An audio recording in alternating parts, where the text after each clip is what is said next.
दिनै world animal day.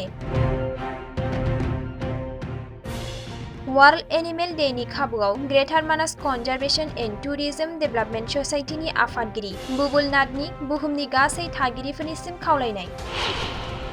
जिब-जुनारनि रैखाथिनि थाखाय सांग्रां जानाया गोनांथार। बे समाव गोबां रोखोमनि जिब-जुनारफोरा जोबलांनो हमबाय।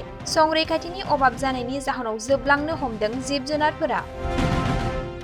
जिब-जुनारनि जिउ रैखाथिनि थाखाय गासैखौबो थांखि लानो खावलायदों ग्रेटार मानास कनजारभेशन एन्ड टुरिजम डेभेलपमेन्ट ससाइटिनि आफादगिरि बुबुलनाथआ। 4 অক্টোবৰ वर्ल्ड एनिमेल डे আৰু আজি वर्ल्ड एनिमेल डे অল वर्ल्डতে পালন কৰা হয়। তাৰ উপৰিও আমাৰ ভাৰতবৰ্ষ বা অসমতো পালন কৰা হয় আজিৰ দিনটো। জীৱ-জন্তুৰ বা সংৰক্ষণৰ স্বাৰ্থতে বা এনেকুৱা ধৰণৰ ডে'বিলাক পালন কৰা হয়। একচুৱেলি আমাৰ পাব্লিকক এইটো এটা ৰিমাইণ্ডাৰ কৰি দিয়া হয়।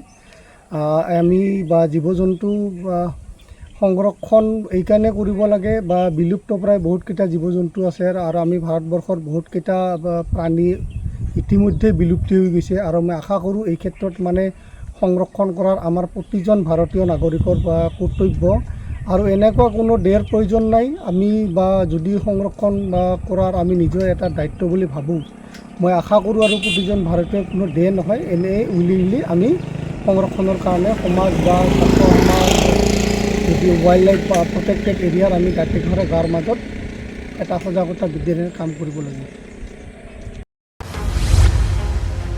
डिजिटेल बोडो निउजनिफ्राय गासैखौबो खुलुमनाय आरो बरायनाय बावहरनाय जाबाय। मदद आरो हेफाजाबनि नोजोरजों नोंथांमोननि सेराव दं digital Bodo news web portal. सुखु-दुखुनि समाव, खैदां-खैफोदनि समाव नोंथांमोननि राव जानानै ओंखारबोगोन डिजिटेल बोडो निउज।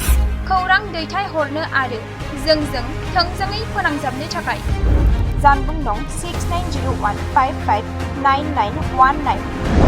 उदां आरो सैथो खौरां फोसावनायनि थांखिजों नोंथांमोननि सेराव दं डिजिटेल बोडो निउज।